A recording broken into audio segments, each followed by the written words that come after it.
moins de 2 mois désormais nous séparent du couronnement de Charles III.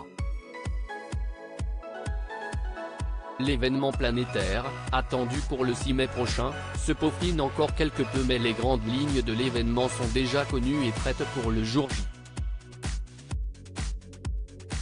Le sacre devrait notamment se dérouler au sein de l'abbaye de Westminster, comme le veut la tradition.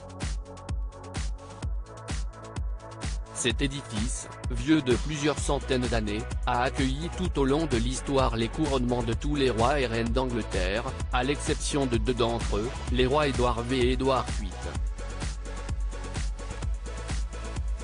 Le premier, âgé de 13 ans, n'a régné que d'avril à juin 1483 et n'eut donc pas le temps d'être couronné, tandis que le second a préféré abdiquer le trône moins d'1 an après sa nomination en tant que roi pour pouvoir épouser sa compagne américaine, Wallis Simpson.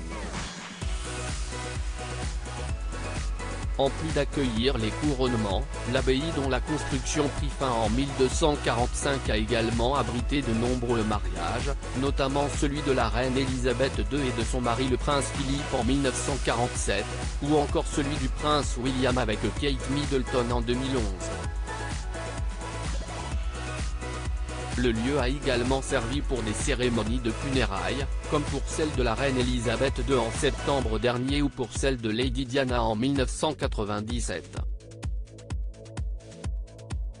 Un lieu d'une extrême importance donc, au sein de la famille royale britannique et qui a apparu comme une évidence pour le couronnement de Charles III.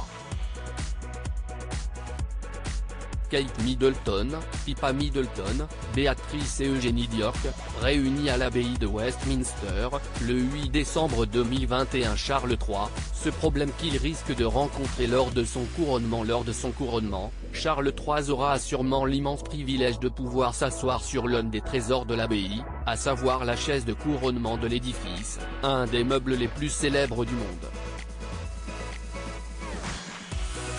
Vieille de plus de 700 ans, cette chaise risque néanmoins de poser un problème lors de la cérémonie. Son confort étant sommaire et le nouveau roi d'Angleterre souffrant de douleurs au niveau du dos, toutes les équipes en charge vont devoir redoubler d'efforts pour rendre la position du roi sur ce siège la plus confortable possible.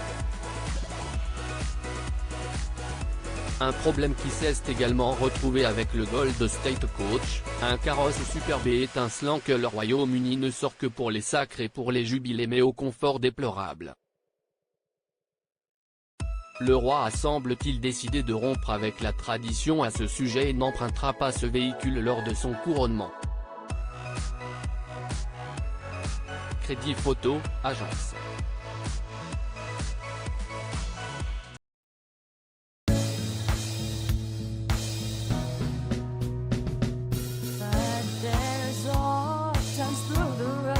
I think you can let me know. Sit down, sit back, let me help